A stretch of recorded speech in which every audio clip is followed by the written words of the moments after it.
सोचो, एक cricket team जीतने के लिए खेल रही है। अगर वह एक मैच में 300 रन बनाए और अगले मैच में 50 पर ढेर हो जाए तो जनता क्या कहेगी? Unpredictable, unreliable. पर जो टीम हर मैच में 250 से 280 रन बनाए वह लंबे समय में कहीं ज्यादा खतरनाक बनती है। ट्रेडिंग भी वैसी ही है। कंसिस्टेंसी एक बार के प्रॉफिट से ज्यादा मायने रखती है। ज्यादातर नए ट्रेडर्स एक ही चीज के पीछे भागते हैं, बड़ा प्रॉफिट। वे सोचते हैं अगर एक दिन में कैपिटल डबल हो गया तो सफलता मिल गई। पर सच्चाई यह है, प्रॉफिट अस्थायी है, कंसिस्टेंसी स्थायी है।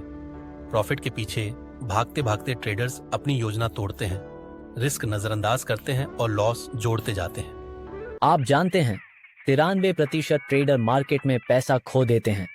गलती मार्केट की नहीं होती, गलती हमारे माइंडसेट की होती है। मैं हूं जीसी शर्मा, घर घर इन्वेस्टर का संस्थापक और पहले था head of financial education at national stock exchange. 30 साल से मार्केट में हूं और मेरा मिशन है trade with discipline, not emotion. स्वागत है आपका बाउंस बैक ट्रेडर में, भारत के ट्रेडर के लिए एक मुफ्त यूट्यूब लर्निंग सीरीज जहां हम सीखेंगे कैसे हर लॉस को लेसन बनाया जाए।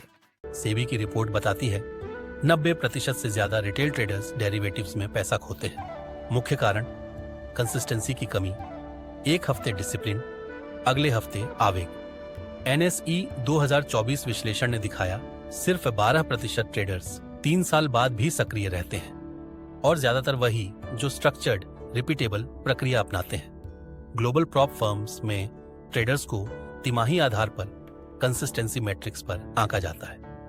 सीएफए इंस्टीट्यूट की 2021 रिसर्च बताती है जिन ट्रेडर्स ने स्ट्रक्चर्ड रूटीन अपनाए उन्होंने 40% ज्यादा कंसिस्टेंट रिटर्न पाए। साइकोलॉजी स्टडीज भी कहती हैं कंसिस्टेंसी का मतलब परफेक्शन नहीं है, मतलब है सही आदतें बार बार दोहराना। न्यूरोप्लास्टिसिटी का सिद्धांत कहता है जब इंसान बार बार डिसिप्लिन्ड व्यवहार करता है तो दिमाग नई राहें बनाता है, वह आदत स्वतःस्फूर्त बन जाती है। मतलब अगर आप लगातार डिसिप्लिन अपनाएंगे तो यह आपकी दूसरी प्रकृति बन जाएगी। 1. लालच, जल्दी बड़ा प्रॉफिट चाहना। 2. डर, घबराकर स्टॉप लॉस तोड़ना। 3. धैर्य की कमी, रोज ट्रेड करना चाहना भले ही सेटअप ना हो। 4.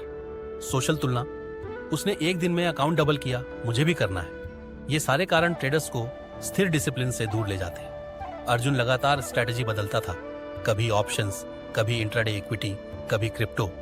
नतीजा, कुछ प्रॉफिट वाले दिन, फिर लॉस की लड़ी। उसकी इक्विटी कर्व रोलर कोस्टर जैसी थी। नेहा ने स्विंग ट्रेडिंग चुना, फिक्स नियम बनाए, हर दिन उनका पालन किया।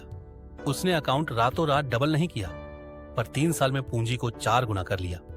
मीरा, एक गृहिणी, शुरू में असंगत थी, टीवी टिप्स और व्हाट्सएप फॉरवर्ड पर ट्रेड करती थी। 1 साल में उसने 70% फंड खो दिए, पर जब जर्नलिंग और एक फिक्स्ड स्ट्रेटजी अपनाई तो आत्मविश्वास और नतीजे दोनों सुधरे। सुरेश, एक प्रोफेशनल, ने रूटीन बनाया, सुबह चार्ट रिव्यू, रिस्क प्लानिंग, शाम को जर्नल अपडेट। 2 साल में वह लगातार प्रॉफिटेबल हो गया। ग्लोबल उदाहरण, जापान का काइजन सिद्धांत। छोटी स्थिर सुधार समय के साथ बड़े नतीजे लाते हैं। यही सिद्धांत ट्रेडिंग पर भी लागू होता है। ट्रेडिंग का असली लक्ष्य प्रॉफिट को अधिकतम करना नहीं है, असली लक्ष्य है कंसिस्टेंसी को अधिकतम करना।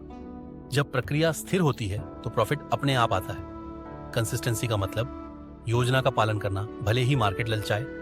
हर ट्रेड में रिस्क मैनेजमेंट लगाना। 1. हर लॉस को सबकन में बदलना, मतलब बोरिंग रूटीन बार बार दोहराना और उसी बोरिंग रूटीन में सफलता छुपी होती है। सबका सरल है, आपका अंतिम ट्रेडिंग लक्ष्य प्रॉफिट नहीं, कंसिस्टेंसी है। Action steps. 1. अपना ट्रेडिंग प्लान लिखो और अगले 30 दिन सख्ती से पालन करो। 2. जर्नल में लिखो कितने दिन आपने प्लान का पालन किया। 3. खुद से पूछो क्या मैंने प्रॉफिट कमाया या कंसिस्टेंसी बनाए रखी। 30 दिन की कंसिस्टेंसी चैलेंज शुरू करो। हर दिन चेकलिस्ट टिक करो, हर हफ्ते रिव्यू करो। रिफ्लेक्शन प्रॉम्प्ट्स, क्या मैंने अपना प्लान तोड़ा, क्या मैंने धैर्य दिखाया, क्या मैंने भावनाओं को काबू किया। मोटिवेशनल मिसालें, ट्रेडिंग एक मैराथन है, स्प्रिंट नहीं। मैराथन स्टेडी पेस से ही जीती जाती है, कंसिस्टेंसी ईंट लगाने जैसी है। हर दिन एक ईंट रखो, समय के साथ ये ईंटें मजबूत दीवार बना देती है। ट्रेडिंग में हर स्थिर एक्शन आपकी फाइनेंशियल फ्रीडम की दीवार की ईंट है। आपने बाउंस बैक ट्रेडर का एक और लेसन पूरा किया। याद रखिए, trade with discipline, not emotion. Channel को सब्सक्राइब कीजिए, नीचे अपने कमेंट दीजिए और अगले वीडियो में मिलते हैं। आइए इस कहानी को बदलते हैं।